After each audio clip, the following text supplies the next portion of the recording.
आज राज्य महिला आयोग आणि राष्ट्रीय महिला आयोगाच्या माध्यमातून मुंबईमध्ये देशभरातल्या महिला आयोगांचं 2 दिवसीय संमेलन शक्ती संवाद आयोजित करण्यात आला। राष्ट्रीय महिला आयोगाच्या अध्यक्षा विजयाताई रहाटकर आणि राज्य महिला आयोगाच्या अध्यक्षा रुपालीताई चाकणकर यांनी हा अतिशय महत्त्वाचा कार्यक्रम महाराष्ट्रामध्ये आयोजित केला, ज्यामध्ये महिलांशी संबंधित विविध कायदे, महिलांशी संबंधित वेगवेगळ्या प्रकारच्या योजना, लैंगिक समानता, महिलांवर होणारे अत्याचार अशा सर्व गोष्टींवर समग्र चर्चा करून एक त्याच्यावर कार्ययोजना तयार करण्याचा प्रयत्न महिला आयोगातल्या विविध सदस्यांच्या अध्यक्षांच्या माध्यमातून या ठिकाणी केला जाणार आहे आणि त्यात सहभागी होण्याकरता या ठिकाणी मी आलो। आणि महाराष्ट्र शासनाच्या वतीनंही या संदर्भात काय काय उपाययोजना आपण केलेल्या आहेत किंवा आपल्या योजना काय आहेत या मी आणि आपल्या महिला बालकल्याण मंत्री अदितीताई तटकरे आम्ही त्या ठिकाणी सर्वांसमोर मांडलेल्या आहेत आणि असं आश्वस्तही केलं आहे की हा जो काही संवाद आहे या संवादातून देशभरातल्या महिला आयोगाच्या माध्यमातून जी कार्ययोजना तयार होईल ती कार्ययोजना आम्ही महाराष्ट्रामध्ये त्या ठिकाणी पूर्ण करण्याचा प्रयत्न करू। सर, काय तुम्ही एक नवीन वॉर रूम तयार केलेली आहे, नेमकी त्याची रचना कशा प्रकारे असेल, कशासाठी ती कार्यरत करेल? मुळातच आपल्याला आता ज्यावेळी जागतिक जी काही जिओपॉलिटिकल परिस्थिती आहे त्या परिस्थितीमुळे आपल्यासमोर काही देश हे त्या ठिकाणी ट्रेड चॅलेंजेस उभे करतायत, अशा परिस्थितीमध्ये या चॅलेंजेसला अपॉर्च्युनिटीमध्ये, संधीमध्ये कसं परिवर्तित करायचं याचा प्रयत्न देशाचे प्रधानमंत्री माननीय मोदीजींनी सुरू केला आहे। आणि महाराष्ट्रातही आपण हे ठरवलं आहे की अशा प्रकारे जे ट्रेड बॅरियर्स तयार झालेले आहेत त्यातनं मार्ग काढण्याकरता अल्टरनेट मार्केट्स कसे तयार करता येतील, ते मार्केट्स डेव्हलप करण्याकरता ईज ऑफ डुईंग बिझनेस कसा करता येईल, वेगवेगळ्या प्रकारचे 100 रिफॉर्म्स की ज्यातनं मोठ्या प्रमाणात आपल्या उद्योगांना सुलभता येईल अशा प्रकारचा एक प्रयत्न आम्ही करणार आहोत।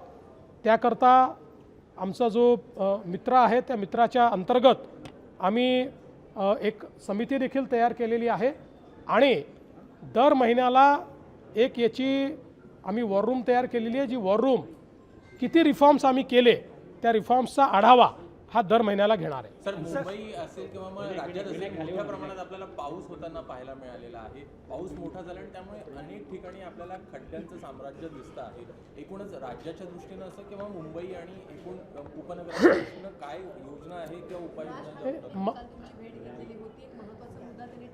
आणि हा देखील मुद्दा निश्चितपणे पहिल्यांदा तर ज्यावेळेस अशा प्रकारचा प्रचंड पाऊस होतो आणि विशेषतः तो कमी कालावधीत जास्त इंटेन्सिटीने पाऊस होतो त्यावेळी इन्फ्रास्ट्रक्चरवर त्याचा परिणाम होत असतो, कारण इन्फ्रास्ट्रक्चर तयार करताना आपण नॉर्मल प्लस 10% अशा कंडिशनला ते डिझाईन केलेलं असतं, पण ज्यावेळेस त्याची इंटेन्सिटी 2 पट 3 पट असते त्यावेळी त्याचा काही ना काही परिणाम इन्फ्रास्ट्रक्चरवर होतो।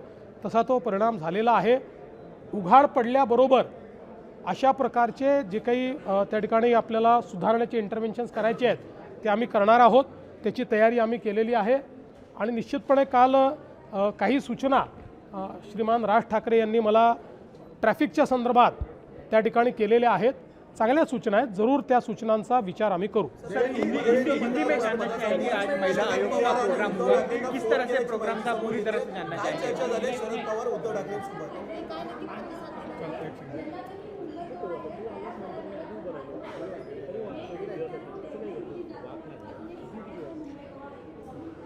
मला असं वाटतं की हे खरं आहे की अजूनही मुंबई गोवा हायवेवर काही चॅलेंजेस आहेत, पण बहुतांश हायवे हा तयार झालेला आहे। एक पॅच मात्र त्याच्यातला हा अजूनही लोकांना त्रास देतो आहे। मला अपेक्षा आहे की तोही लवकर पूर्ण होईल आणि त्यानंतर मुंबई गोवा हायवेचे जे प्रॉब्लेम्स आहेत ते या ठिकाणी निश्चितपणे सॉल्व्ह होतील। उपराष्ट्रपती पदाच्या निवडणुकीच्या निमित्ताने मी सन्माननीय उद्धव ठाकरेजी आणि सन्माननीय शरद पवारजी या दोघांनाही फोन केला होता आणि मी त्यांना विनंती केली की उपराष्ट्रपती पदाचे उमेदवार CP राधाकृष्णनजी हे महाराष्ट्राचे मुंबईचे मतदार आहेत, आपले राज्यपाल आहेत. त्यामुळे महाराष्ट्राच्या एका मतदाराला तुमच्या दोन्ही पक्षांनी त्या ठिकाणी समर्थन द्यावं अशा प्रकारची विनंती मी त्यांना केली. त्यांनी मला बोलताना उद्धवजींनी सांगितलं की आम्ही सगळ्यांची चर्चा करू. शरद पवार साहेबांनी सांगितलं की विरोधी पक्षांनी उमेदवार उभा करण्याचा निर्णय केलेला आहे, त्यामुळे आम्हाला त्यांच्यासोबत जावं लागेल. पण एक कर्तव्य म्हणून आणि या राज्यातला एक मतदार हा उम्मीदवार है म्हणून मी त्यांना फोन केला होता. उपराष्ट्रपति पद के चुनाव को लेकर के आपने चर्चा की, फोन किया शरद पवार और उद्धव ठाकरे को, क्या बात हुई और क्या? देखिए, मैंने सम्मानीय श्री उद्धव ठाकरे जी और सम्मानीय श्री शरद पवार जी को फ़ोन किया था और मैंने उनसे निवेदन किया था कि महाराष्ट्र के राज्यपाल जो मुंबई के वोटर हैं उनको उपराष्ट्रपति पद का उम्मीदवार तैयार किया गया है या उनको बनाया गया है. उपराष्ट्रपति पद का जो चुनाव होता है ये एक प्रकार से नॉन पार्टीसन माना जाता है, क्योंकि इस चुनाव में कोई व्हीप नहीं होता. इसलिए मैंने उनसे निवेदन किया कि चूँकि आप महाराष्ट्र की अस्मिता को मानने वाले लोग हैं तो आपने भी महाराष्ट्र का एक वोटर ये देश का उपराष्ट्रपति बन रहा है, इसलिए आप उन्हें समर्थन दीजिए. इस प्रकार का मैंने उनसे निवेदन किया था. मुझे उद्धव जी ने कहा कि हम सबसे चर्चा करके फिर निर्णय करेंगे और शरद पवार जी ने कहा कि चूँकि सारा अपोजिशन साथ में आकर एक कैंडिडेट खड़ा कर रहा है तो हमको उनके साथ जाना पड़ेगा. अंतर्राष्ट्रीय स्तर पर जिस तरीके की परिस्थिति बनी हुई है उसको लेकर के कल महाराष्ट्र सरकार ने एक महत्वपूर्ण बैठक की, वॉर रूम तैयार किया ताकि एक नया मार्केट खोजा जा सके ऐसी परिस्थिति के लिए. देखिए, देश के प्रधानमंत्री नरेंद्र मोदी जी ने जो ट्रेड बैरियर्स तैयार हुए हैं उसको एक अवसर के रूप में लीजिए, इस प्रकार का संदेश दिया है और इस अवसर का इस्तेमाल करते हुए नए ट्रेड मार्केट्स तैयार कीजिए, नए ट्रेड रूट्स तैयार कीजिए और इनको तैयार करते समय जो हमारे बिजनेसेस को कठिनाइयाँ आती है उन कठिनाइयों को दूर करने के लिए आप ease of doing business K reforms कीजिए, ऐसा एक संदेश दिया. जिसके चलते हमने हमारी महाराष्ट्र की जो मित्रा हमारी स्टेट इंस्टीट्यूट ऑफ ट्रांसफॉर्मेशन है उसके साथ में एक कमेटी तैयार की है. जो कमेटी अल्टरनेट मार्केट्स क्या हो सकते हैं, टैरिफ से बचने के लिए हम लोग ईज़ ऑफ डूइंग बिजनेस कैसा ला सकते हैं, इसके ऊपर काम करना शुरू किया है और इसको फोकस रूप से करने के लिए मैंने वॉर रूम तैयार की है जो हर महीने इन रिफॉर्म्स को ट्रैक करेगी, कितने रिफॉर्म्स हुए इसका विचार करेगी और उसको लागू किया गया है या नहीं किया गया है इसके ऊपर ध्यान देगी. ट्रैफिक कितनी बड़ी समस्या है खासकर मुंबई और महाराष्ट्र के लिए, क्योंकि पिछले 3 दिनों से ट्रैफिक काफ़ी ज़्यादा है और राज ठाकरे ने भी कल प्रेस कॉन्फ्रेंस करके कहा कि आपको कुछ. देखिए, मुझे राज ठाकरे मिले थे, उन्होंने ट्रैफिक के बारे में कुछ सूचनाएं मुझे दी है और मैं स्वागत करता हूँ. कोई भी अगर अच्छी सूचनाएं देता है तो हम उसको लागू करने का प्रयास करेंगे. राज्य सरकारने महामंडळ जे आहे घोषणा केली होती त्यामध्ये संचालक नेमले गेलेले आहेत. विरोधकांकडून आता टीका अशी होती की आगामी निवडणुकीच्या अनुषंगानं ही सगळी महामंडळं जी आहेत ती ॲक्टिव्ह केली जात आहेत. असं आहे की पहिल्यांदा तर विरोधकांनी एकच महामंडळ पिनपॉईंट केलं की हेच महामंडळ गठीत झालं. याचं कारण काय आहे? त्यांच्या डोक्यात जातीवाद होता ना.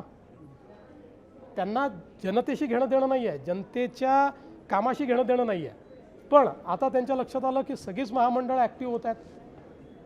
शेवटी ही सगळी महामंडळं तयार करत असताना त्याची कंपनी उपकंपनी ही सगळी प्रोसेस करावी लागते. ती प्रोसेस आम्ही पूर्ण केली. ती प्रोसेस पूर्ण केल्यावरच त्याच्यावर डायरेक्टर्स करता येतात. त्यामुळे त्याच्यावर डायरेक्टर्स नेमले. तर आता यांच्या पोटात काय दुखतं आहे? आम्ही समाजातल्या सामान्य माणसाला मदत करण्याकरता महामंडळं तयार करून त्याची जर पुनर्रचना करत असू तर त्याचं स्वागत केलं पाहिजे. त्याकरता यांच्या पोटदुखी का होते? कारण समाजातल्या कुठल्याही घटकाकरता यांनी कधीच काही केलं नाही. आपल्याला माहिती आहे, अण्णासाहेब पाटील आर्थिक विकास महामंडळ गुंडाळून ठेवलं होतं. आज ते महामंडळ मी आणि माझ्यानंतर एकनाथ शिंदेंनी त्याला ज्या प्रकारे बळ दिलं, आज मराठा समाजामध्ये 1.5 लाख उद्योजक आम्ही तयार करू शकलो. आज ओबीसी महामंडळाची पुनर्रचना केली, आम्ही महाज्योतीची पुनर्रचना केली, महाज्योती तयार केलं. आज वेगवेगळ्या समाजाची महामंडळ आम्ही तयार केली, त्यातनं उद्योजक तयार होत आहेत. यांच्या पोटात का दुखत आहे? महाराष्ट्र में शक्ति कानून को लेकर काफी सामने सुनेत्रा पवार यांनी आरक्षणाच्या कार्यक्रमात हजेरी लावली म्हणून त्यांच्यावरती टीका होते की प्रेशर आहे म्हणून हिंदीमध्ये असताना मला असं वाटतं त्याचं उत्तर त्यांनीच दिलेलं आहे. आणि पहिल्यांदा तर RSS काय बँड ऑर्गनायझेशन आहे? मी स्वतः राष्ट्रीय स्वयंसेवक संघाचा स्वयंसेवक आहे, मला अभिमान आहे स्वयंसेवक असण्याचा. आणि मला राष्ट्रीय स्वयंसेवक संघाने नेहमी राष्ट्रवाद शिकवला आहे. मला नेहमी समाजातल्या प्रत्येक व्यक्तीला सोबत घेऊन आपल्याला देशाचं कल्याण करायचं हे शिकवलेलं आहे. त्यामुळे समजा कोणी राष्ट्रीय स्वयंसेवक संघाच्या एखाद्या कार्यक्रमात गेलं तर त्याच्याकरता एवढा आकांडतांडव करण्याची आवश्यकता काय आहे? महाराष्ट्र में जिस तरीके से शक्ति कानून को लेकर पृथ्वीराज चव्हाण यांच्याकडनं आरोप झालेले होते, त्या संदर्भात अतुल बाबा भोसले यांनी पत्रकार परिषद घेतलेली आहे. त्याच्याबद्दल नेमकी काय भूमिका असणार आहे? त्यांच्या घरातले काही लोकांचे अतुल बाबा भोसलेंनी या ठिकाणी जे सत्य समोर आणलेलं आहे त्यातनं खरे वोट चोर कोण आहेत हे आता स्पष्ट झालेलं आहे. आता वोट चोरीचा सगळा कॉन्ट्रॅक्ट राहुल गांधींनीच घेतलेला आहे आणि त्यांचेच लोक या ठिकाणी वोट चोरी करतायत हे लक्षात आलेलं आहे. आणि मला असं वाटतं की आता याचं उत्तर राहुल गांधींनी दिलं पाहिजे. पृथ्वीराज चौहान के पृथ्वीराज चौहान जी के बारे में विधायक अतुल बाबा भोसले जी ने जो साक्ष्य हमारे सामने लाए हैं, जो एविडेंस हमारे सामने लाए हैं, वो बहुत गंभीर है. और इससे ये ध्यान में आता है कि वोट चोरी का ठेका तो राहुल गांधी ने ही लिया हुआ है. असली वोट चोर कौन है ये इसमें से बाहर आया है और अब इसका जवाब राहुल गांधी ने देना चाहिए.